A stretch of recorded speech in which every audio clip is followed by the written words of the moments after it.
Today's episode is sponsored by Limble. Cut downtime, boost productivity, and showcase results. Visit them at limblecmms.com. Aerospace and defense manufacturing. Machines and automation. Additive manufacturing. Smart manufacturing. The global manufacturing economy. Welcome to Advanced Manufacturing Now, the podcast for manufacturing professionals, powered by SME. From the design screen to the shop floor to final assembly, we drive the conversation about making manufacturing smarter by connecting people who are passionate about manufacturing.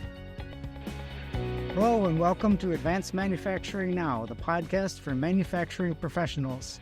I am your host, Lawrence Mobes, editor at SME Media. I'm joined today by Limble CEO Brian Christensen. Mr. Christensen brings a unique blend of engineering and marketing expertise, guiding Limble with innovative, data-driven strategies. As CEO, Brian fosters growth and collaboration, delivering market-leading solutions that truly improve the lives of traditionally underserved maintenance and operations professionals. Welcome to the show.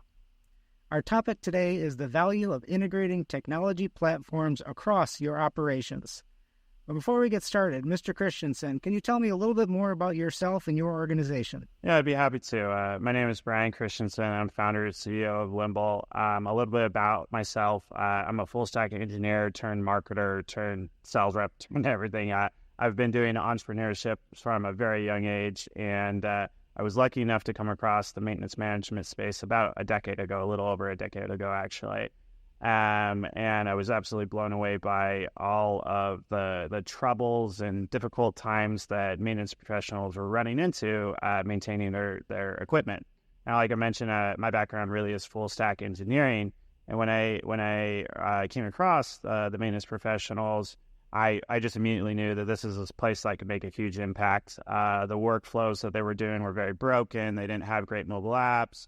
There was all these problems that they had that were resulted in a lot of equipment downtime, increased capital expenditures, spend on spare parts that were incorrect or higher than they needed to be, and just a ton of labor efficiencies.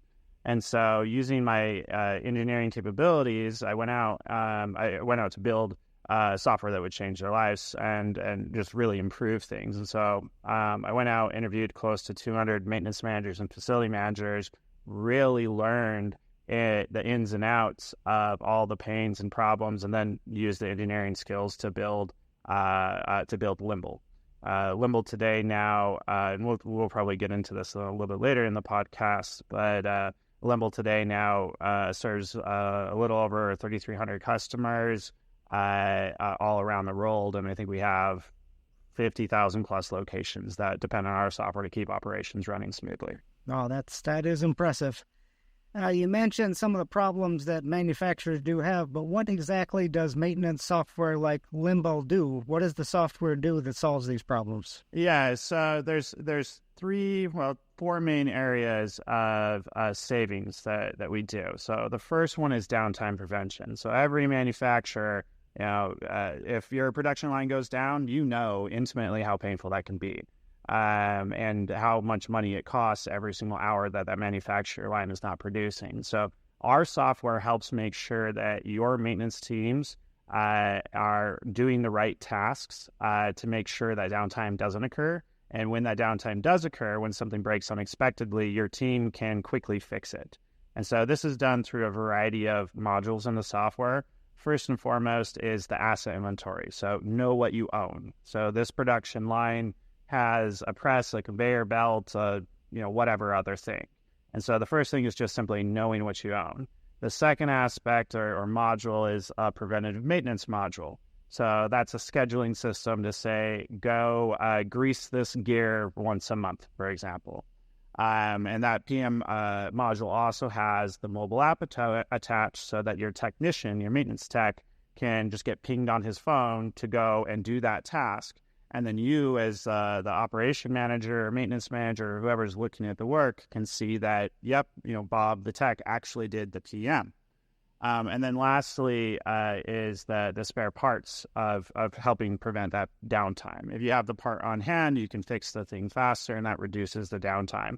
And then, of course, PMs take parts as well. So there's a bunch of modules that help with downtime prevention, which saves our customers a ridiculous amount of money. The next big area is on labor efficiencies.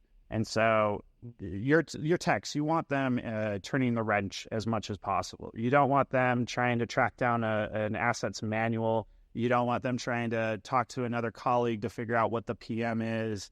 You don't want them. There's all these different inefficiencies in their job where if you use a CMMS like Limble, you have everything in your hands. You know exactly what the piece of equipment is. You know what steps to do on the PM. You have the troubleshooting charts. You have the manuals. You have everything.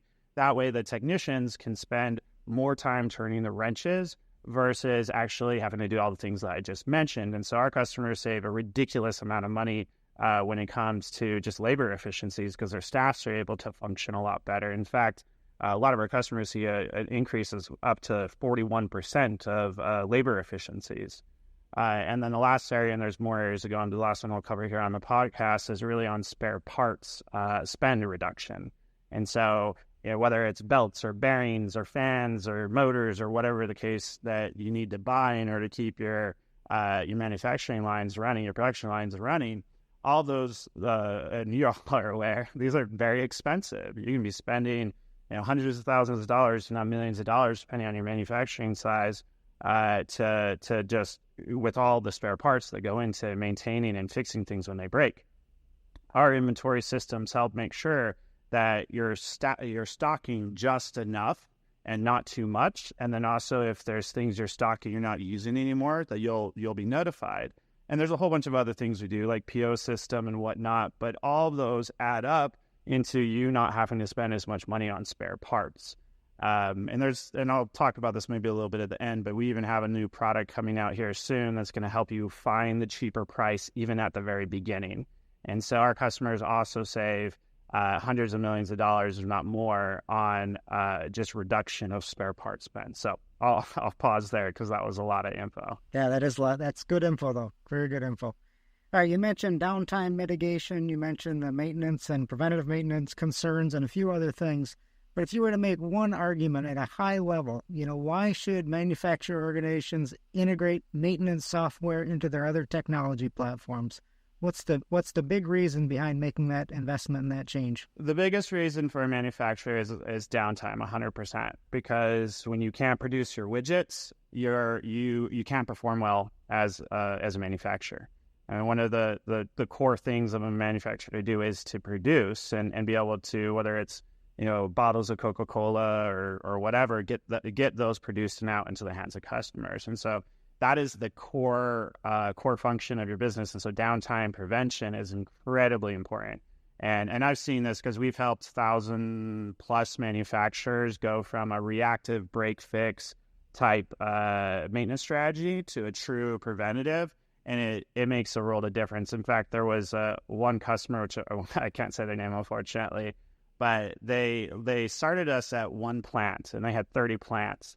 And they were number 29 on when the finance team was looking at the profitability of that plant and how well they were performing. And they set up Limble, and then a year later, they shot up to number 2. And it shocked their finance org so much that they had to go out on site to figure out what happened. And sure enough, it was traced back to downtime mitigation through the implementation of a CMMS. In this case, it was Limble. And that caused them to all of a sudden have the amount of output of what they were producing significantly increase.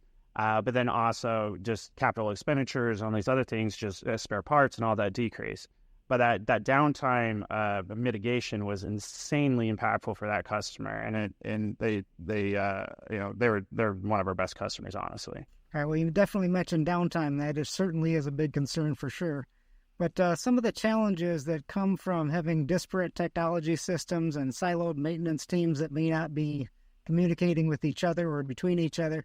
Can you talk a little bit about those challenges? Yeah, so anytime that you have silos in your business, you can run into problems. Because if the left hand doesn't know what the right hand is doing, you'll do double work, or you'll do the wrong work, or you won't make smart decisions. And so getting all that together is insanely helpful. Now, the major challenges is really about figuring out when and how to get those de-siloed and actually grouped together. Specifically around different technology systems that don't talk to each other. But as time goes on, this is finally starting to become possible to really solve. And that's thanks due to the advent of better technology, better APIs, and more modern systems. So, like, for example, CMMS that was started 20 years ago, 30 years ago, is a nightmare to integrate with. But Limble, we like to say, was born in the cloud. It's super easy to integrate with us. And so your other technology systems that you have in your plant can integrate with Limble so that you can find, hey, if a fault gets triggered over here, trigger a work order inside Limble for someone to go fix it. And now all of a sudden you're having production or whatever other system talking to your maintenance side. And that allows you, again, to respond to things quicker, which allows you to lower downtime, reduce costs, and things of that nature. And so destroying silos and getting people on the same page is super helpful. And now with a lot of the new technologies coming out, a lot of the major challenges of the past are not nearly as big of a challenge now. All right. Well, thank you very much. You answered kind of my next thing. I was thinking to ask you here about the core tools and systems manufacturers should look to integrate with maintenance software like Limble. Is there anything else you'd like to add to that? Any systems that manufacturers should be thinking about, or core tools they should be integrating with their maintenance management software? Yeah, it really depends on where they're at in setting up a true maintenance system. If you're a manufacturer that's still on pen and paper, just get in a CMMS. You're gonna deliver. You get so much of an ROI by simply going from paper, pencil, and Excel to a CMMS that it's a no-brainer. The next step, once you have a CMMS in place, is to start integrating with your other technology, the other core tools. And so you have machine data that may live in your manufacturing software, an SCADA system, or Historian, or other areas like that. And if you can get that data moved over to the CMMS, then you can be a lot more intelligent about the maintenance tasks that you do, which then, again, decreases downtime, increases output, and just delivers even more results. And so when you can make your CMMS smarter by getting the machine data in, I've seen a lot of customers do very powerful things with that. Right now, I know that in the last decade at least, there's a lot of talk about the Internet of Things. That's been a big focus for everybody in manufacturing. And, maintenance there's a big connection there. But can you talk a little bit about the benefits of integrating maintenance software with, the IoT sensors, both for your maintenance teams and for the operations executives? Yeah, so this goes back again to evolving your maintenance strategy further and further, right? If you're on pen and paper, just get a CMMS. Don't look at IoT sensors yet.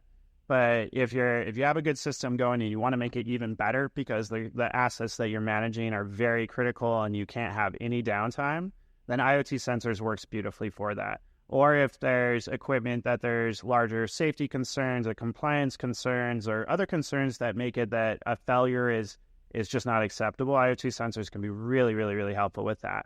Because the more data that you can feed into your maintenance software and the Limble, the smarter decisions you can make. So, for example, if you're feeding sensor data in on temperature and vibrations and other things like that, inside Limble, you can then say, if this starts vibrating too much, have a maintenance tech go look at it. Or if the temperature is out of whack, have the maintenance tech go look at it.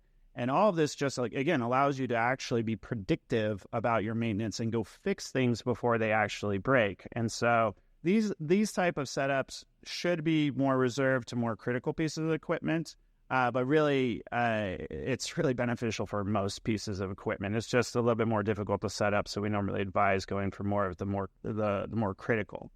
Now, how does it help the operation executives? Again, less downtime means that they can actually produce more and their operations are ran smoother. I've never met an operation manager that's happy when something breaks. It's always a big negative thing. And then additionally, the capital expenditures, as things break less, you just spend less money on replacing them or repairing them or replacing them. And so operation executives get a big value, what's the right word?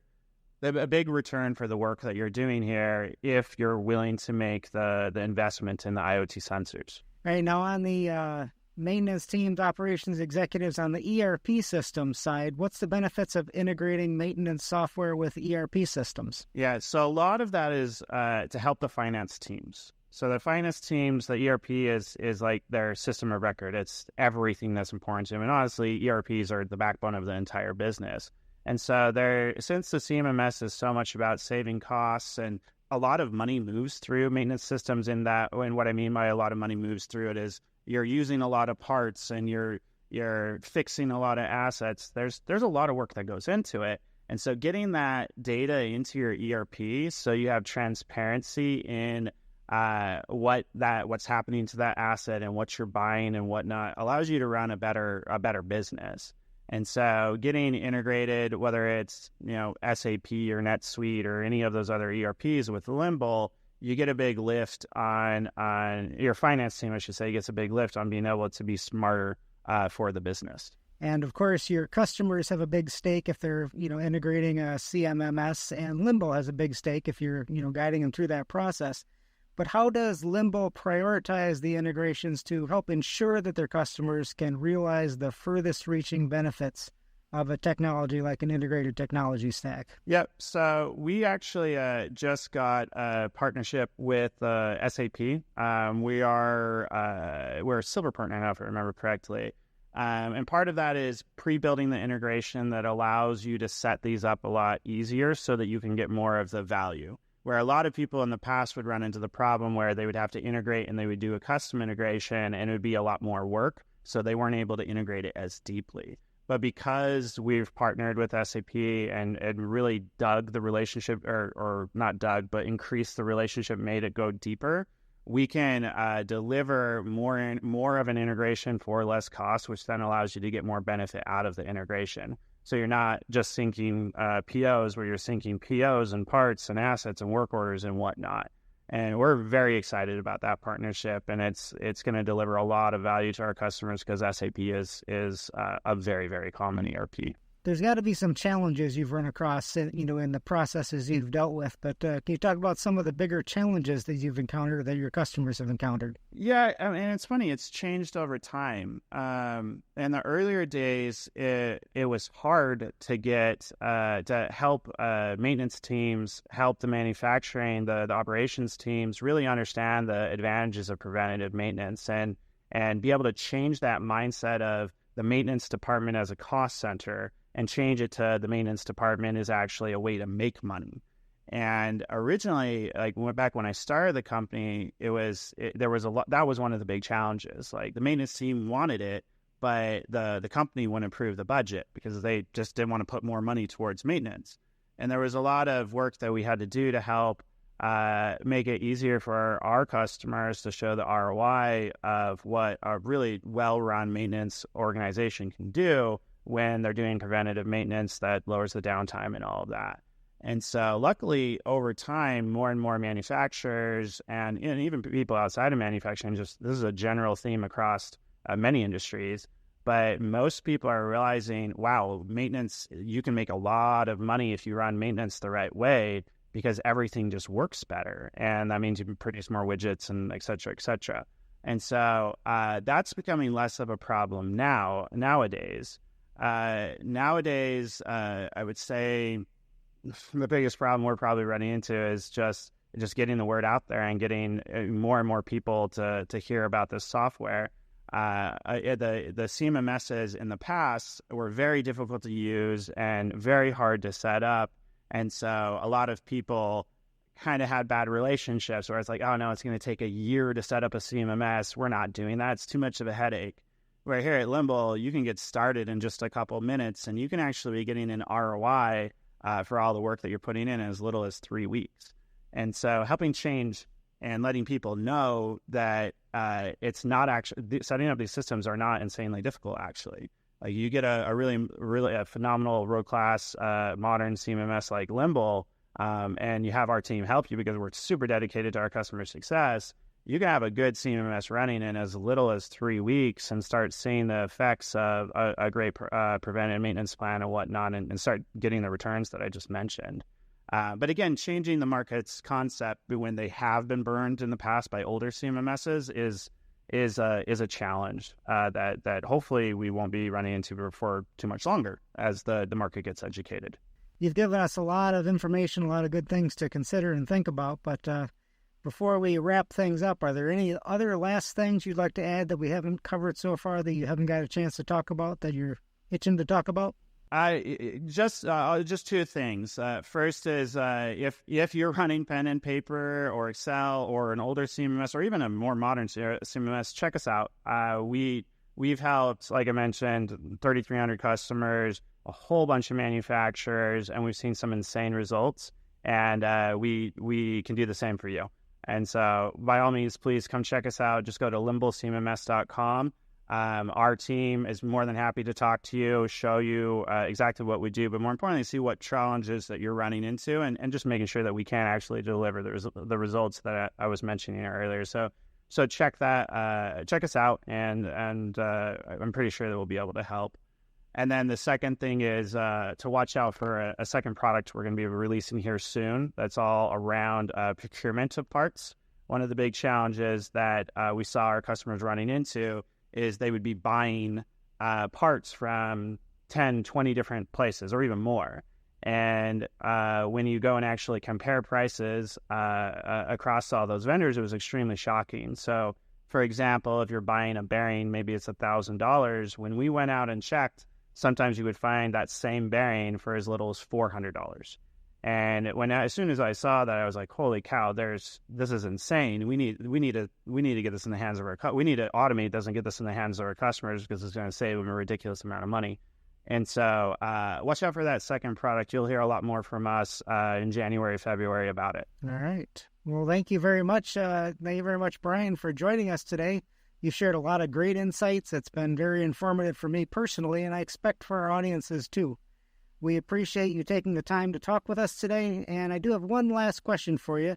You mentioned the Limble website, you mentioned the YouTube videos, YouTube channel, but if listeners want to learn even more about Limble, are there other places that they can go to get more information? Yeah, I mean, those two areas are great. I'll also say that we have a community of maintenance managers, and so that's a great place to get a lot of information as well. Come join the community and start talking cross-functionally to see how you can help each other get even more information. They'll talk about Limble there, but they also just talk about general maintenance best practices. Follow us on LinkedIn. We put out content there, and check out our blog. I know that's part of the website, but we have a really good blog. I think we have 150 blogs that cover everything that you need to know about maintenance and how to do it right and all of that. We have a ton of information. Come check us out. All right. Thank you very much. Well, thank you again very much. We appreciate you taking the time to talk to us today. We've learned a lot. I know I've learned a lot. And if you want to learn more, you can check out the resources that were mentioned during the podcast. And if you want to learn more about the latest manufacturing trends and hear more podcasts, you can always visit us at advancedmanufacturing.org. Thank you.